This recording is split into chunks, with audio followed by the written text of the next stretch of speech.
जय हिंद दोस्तों। स्वागत है आपका माधव क्लासेस में। आज जैसा कि आपको पता है आज है 4 फरवरी और 4 फरवरी से रिलेटेड जितनी इंपॉर्टेंट करंट अफेयर बनती है मैं आपके सामने क्वेश्चन से लेके आया हूं बच्चों, जिनमें हमारा पहला क्वेश्चन है वित्तीय वर्ष 2026-27 के लिए सरकार द्वारा कुल व्यय कितना प्रोजेक्ट किया गया है। हमारा राइट आंसर हो जाएगा 53.5 लाख करोड़, 53.5 लाख करोड़। ने देखिए बजट के बारे में पढ़ते हैं।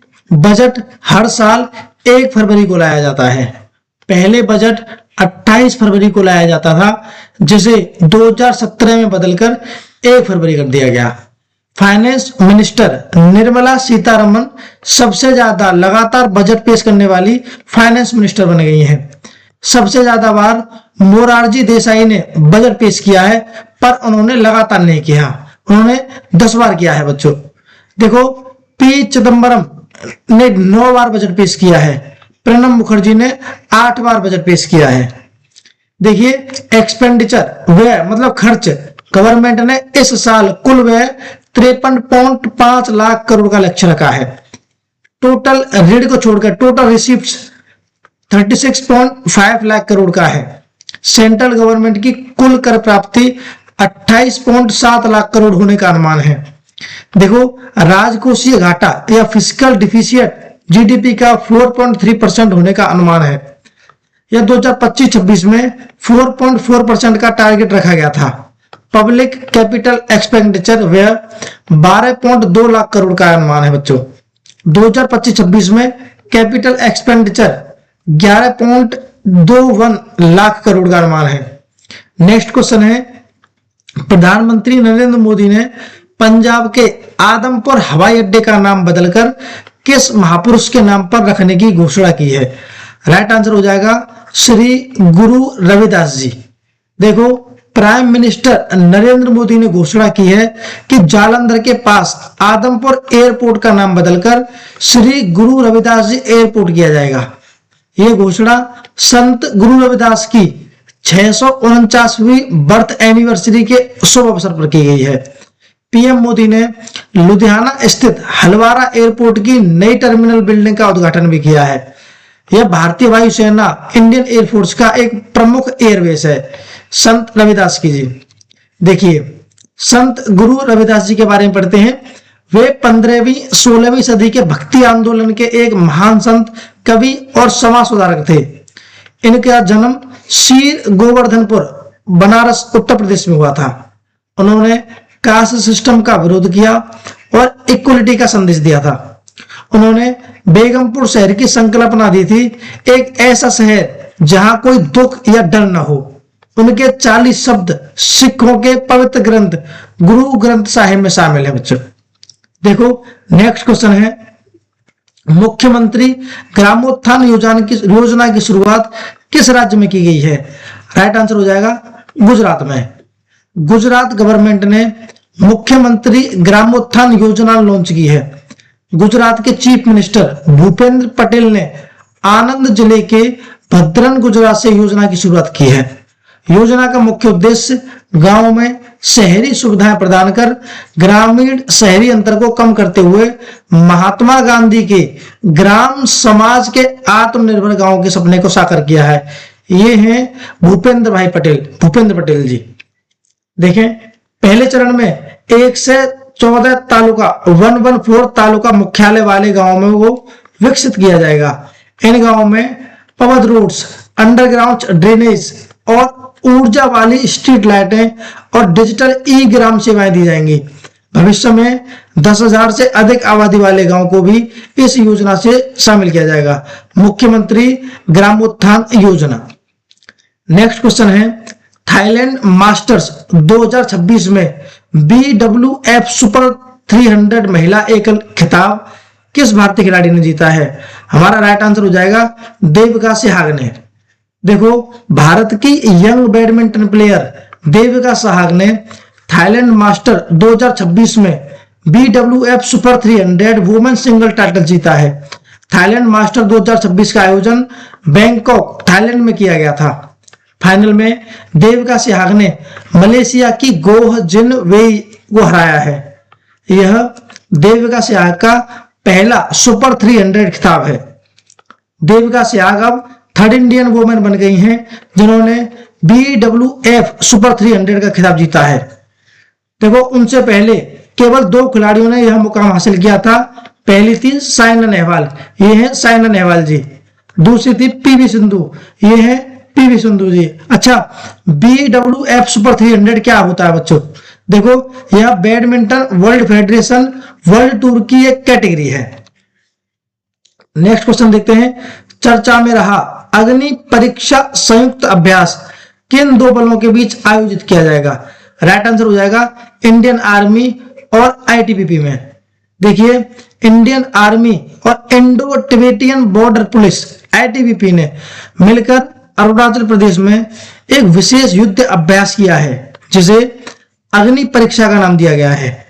द एक्सरसाइज वॉज कंप्लीटेड, मतलब एक्सरसाइज 2 फेज में कंप्लीट की गई है, जिनमें पहला फेज है 19 से 24 जनवरी 2026 तक अरुणाचल प्रदेश के पूर्वी सियांग जिले में। दूसरा फेज में 25 से 28 जनवरी तक 2026 तक अरुणाचल प्रदेश के तेजू क्षेत्र में। देखिए, इस अभ्यास का उद्देश्य इन्फेंट्री और ITBP के जवानों को तोपखाने की ट्रेनिंग देना है। इससे दोनों बलों के बीच तालमेल, भरोसा और तेजी से कार्रवाई करने की क्षमता बढ़ी है। यह अपनी तरह की पहली पहल है जहां सेना के तोपखाना, रेजिमेंट और ITBP ने मिलकर लाइव फायरिंग का अभ्यास किया है बच्चों। देखिए, नेक्स्ट क्वेश्चन है 2026 ग्रैमी अवार्ड्स में एल्बम ऑफ द ईयर किसे मिला है? हमारा राइट आंसर हो जाएगा केंड्रिक लेमर को। किसको मिला है? केंड्रिक लेमर को। देखिए, इंपोर्टेंट पॉइंट्स। 68वें वार्षिक ग्रैमी अवार्ड 2026 में कहां हुए हैं? क्रिप्टो में कॉम एरिना लॉस एंजलिस में। होस्ट कौन है बच्चों? Trevor Noah. सबसे अधिक पुरस्कार किसको मिला है? केंड्रिक लेमर को। सबसे अधिक नामांकन किसका हुआ है? केंड्रिक लेमर का। देखिए, ग्रैमी अवार्ड्स के बारे में पढ़ते हैं। इसकी स्थापना 1959 में हुई थी। आयोजक संस्था रिकॉर्डिंग अकादमी है USA में। इसका उद्देश्य क्या है? संगीत क्षेत्र में उत्कृष्टता को सम्मानित करना। विजेताओं को गोल्डन ग्रामोफोन ट्रॉफी दी जाती है। सबसे पहले भारतीय विजेता पंडित रविशंकर थे 1972 में। ये है पंडित रविशंकर जी। सबसे अधिक बार विजेता रविशंकर 5 बार और जाकिर हुसैन जी 4 बार जीत चुके हैं। देखिए, ग्रैमी अवार्ड 2026 के प्रमुख विजेताओं की सूची जान लेते हैं, जिसमें album of the year bad बनी को मिली है। डेबी टेरार मास फोटोस, यह पहला स्पेनिश भाषा का एल्बम है जिसे यह सम्मान मिला है। Record of the year Kendrick Lamar और SZA लूथर को मिला है। Song of the year Billie Eilish Wildflower फ्लावर को मिला है। Best pop solo performance Lola Young Messy को मिला है। Best pop vocal album Lady Gaga माय हमको मिला है बच्चों। Best contemporary country album Jelly Roll Beautifully Broken को मिला है। Best new artist Olivia Dean को मिला है। देखिए, ग्रैमी अवार्ड 2026 से संबंधित कुछ महत्वपूर्ण फैक्ट भी जान लेते हैं। भारतीय सितार वादक अनुष्का शंकर को 2 ग्रैमी नॉमिनेशन मिले, लेकिन वह अवार्ड जीतने से चूक गई हैं। तिब्बती आध्यात्मिक गुरु दलाई लामा ने अपना पहला ग्रैमी अवार्ड जीता है। उन्होंने Meditations the Reflection of His Holiness the Dalai Lama album के लिए बेस्ट ऑडियो बुक, नरेशन और स्टोरी टेलिंग कैटेगरी में यह पुरस्कार हासिल किया है। इस साल के ग्रैमी अवार्ड्स में 2 नई कैटेगरी जोड़ी गई हैं। इसमें बेस्ट एल्बम कवर और बेस्ट ट्रेडिशनल कंट्री एल्बम शामिल है। बेस्ट कंट्री एल्बम कैटेगरी का नाम बदलकर बेस्ट कंटेम्पररी कंट्री एल्बम कर दिया गया है। नेक्स्ट क्वेश्चन है, पूर्वी वायुसेना कमान के वायुसेना अधिकारी कमान इन चीफ कौन बने हैं? राइट आंसर हो जाएगा इंद्रपाल सिंह वालिया। देखिए, वायुसेना मार्शल इंद्रपाल सिंह वालिया ने नई दिल्ली में पूर्वी वायुसेना कमान के वायुसेना अधिकारी कमान इन चीफ का पदभार ग्रहण किया है। उन्हें जून 1988 में भारतीय वायुसेना के लड़ाकू विमान शाखा में कमीशन प्राप्त हुआ था। MiG-21, MiG-23, MiG-27, Jaguar, Su-30 और MKI के सभी वेरिएंट उड़ाने में कुशल हैं। ये उन्हें वायुसेना पदक और अति विशिष्ट सेवा पदक से भी सम्मानित किया गया है।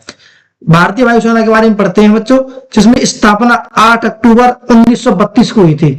पुनर्गठन 26 जनवरी 1950 को हुआ था। Chief of the air staff Amarpreet Singh है, ये है अमरप्रीत सिंह जी। भारतीय वायुसेना में कुल 7 कमान है, जिसमें पश्चिमी वायुसेना कमान नई दिल्ली में है, पूर्वी वायुसेना कमान शिलोंग में है, दक्षिण पश्चिमी वायुसेना कमान गांधीनगर, दक्षिण वायुसेना कमान तिरुवनंतपुरम, मध्य वायुसेना कमान प्रयागराज और रखरखाव वायुसेना कमान नागपुर और प्रशिक्षण वायुसेना कमान बेंगलुरु है। नेक्स्ट क्वेश्चन है, हाल ही में मनाया गया थाई पुसम त्योहार किस देवता को समर्पित है? हमारा राइट आंसर हो जाएगा भगवान मुरुगन, बोले कार्तिकेय जी को। देखिए, थाई पुसम एक हिंदू पर्व है जो हर साल जनवरी और फरवरी के बीच तमिल महीने थाई के दौरान दक्षिण भारत में बड़ी धूमधाम से मनाया जाता है। यह पर्व भगवान शिव और माता पार्वती के पुत्र भगवान कार्तिकेय की पूजा के लिए समर्पित है। कार्तिकेय को दक्षिण भारत में भगवान मुरुगन के नाम से पूजा जाता है। थाई पुसम का पर्व मुख्य रूप से दक्षिण भारत में तमिल समुदाय द्वारा मनाया जाता है। प्रमुख त्योहार पढ़ लेते हैं, जिसमें पोंगल तमिलनाडु द्वारा मनाया जाता है। पोंगल कहाँ है? तमिलनाडु का। ओणम केरल का है बच्चों। काला घोड़ा काला महोत्सव त्योहार महोत्सव कहाँ का है? मुंबई महाराष्ट्र का। मैमंग महोत्सव मेघालय का। बेदी नखलम महोत्सव Meghalaya. Eagle Nest Bird Festival Arunachal Pradesh के द्वारा। हॉर्नबिल महोत्सव नागालैंड। निंगोल चाकोबा त्योहार मणिपुर द्वारा मनाया जाता है। बलि पद्यामी उत्सव कर्नाटक के द्वारा मनाया जाता है और त्योहार उत्सव नेपाल द्वारा मनाया जाता है बच्चों। देखिए, नेक्स्ट क्वेश्चन है, किस राज्य में जन्म और मृत्यु प्रमाण पत्रों के डिजिटलीकरण की शुरुआत की गई है? और राइट आंसर हो जाएगा नागालैंड। देखिए, नागालैंड के मुख्यमंत्री नेफ्यू रियो ने नागरिक पंजीकरण और आधुनिक बनाने के लिए पुराने हस्तलिखित जन्म और मृत्यु प्रमाण पत्रों के डिजिटलीकरण की शुरुआत की है। उद्देश्य आंकड़ों की सटीकता बढ़ाना, नागरिकों की पहुंच सुनिश्चित करना और सेवा वितरण में सुधार करना इनका उद्देश्य है। ये है नेफ्यू रियो जी। नागालैंड के बारे में पढ़ते हैं, राजधानी कोहिमा है। राज्यपाल अजय कुमार भल्ला जी हैं। ये है अजय कुमार भल्ला जी। मुख्यमंत्री नेफ्यू रियो है। यहाँ पर विधानसभा की सीटें 60 हैं, लोकसभा की सीट 1 है, राज्यसभा की सीट 1 है। एकमात्र राष्ट्रीय उद्यान है यहाँ इंतागंगी या नंतागंगी राष्ट्रीय उद्यान। अभ्यारण्य फकीम वन्यजीव अभ्यारण्य है। इम्पोर्टेंट महोत्सव हॉर्नबिल महोत्सव मनाया जाता है। त्योहारों का त्योहार बोला जाता है बच्चों। विश्व की फाल्कन राजधानी नागालैंड है और नागालैंड के पड़ोसी राज्य और देश अरुणाचल प्रदेश है, असम है, मणिपुर है, म्यांमार अंतरराष्ट्रीय सीमा है। देखिए, नेक्स्ट क्वेश्चन है, केंद्रीय बजट 2026-27 में ग्रामीण महिलाओं के लिए कौन सी नई पहल लखपति दीदी कार्यक्रम के तहत शुरू की गई है? हमारा राइट आंसर हो जाएगा सी मार्ट। राइट आंसर क्या हो जाएगा? सी मार्ट द्वारा।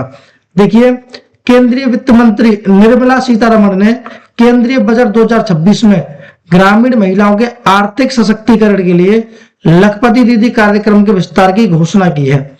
वित्त मंत्री ने बताया कि इस पहल के तहत सेल्फ हेल्प एंटरप्रेन्योर मार्ट यानी सी मार्ट की स्थापना की जाएगी।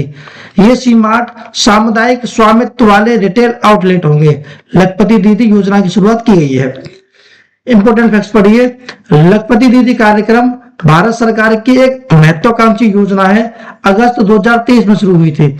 इसका उद्देश्य स्वयं सहायता समूह SHG से जुड़ी ग्रामीण महिलाओं को सशक्त बनाना है। इसके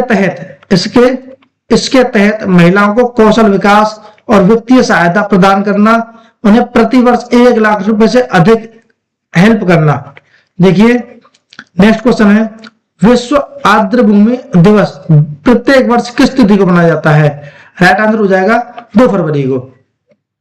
वर्ल्ड वेटलैंड्स डे हर साल 2 फरवरी को मनाया जाता है। इस दिन को वेटलैंड्स के महत्व को समझाना और उनके संरक्षण के लिए जागरूकता बढ़ाने के लिए मनाया जाता है। वेटलैंड बायोडायवर्सिटी बनाए रखने, वाटर प्यूरिफिकेशन और क्लाइमेट कंट्रोल में अहम भूमिका निभाते हैं। 2026 की थीम है wetlands and traditional knowledge celebrating cultural heritage. याद रखेंगे, बहुत इंपॉर्टेंट है बच्चों, वेरी इंपॉर्टेंट। देखो, वर्ल्ड वेटलैंड्स डे के बारे में पढ़ते हैं। 2 फरवरी 1971 को ईरान के रामसर सिटी में रामसर कन्वेंशन पर हस्ताक्षर किए गए थे। यह ट्रीटी वेटलैंड्स के संरक्षण और उनके सतत उपयोग को सुनिश्चित करने के लिए बनाई गई थी।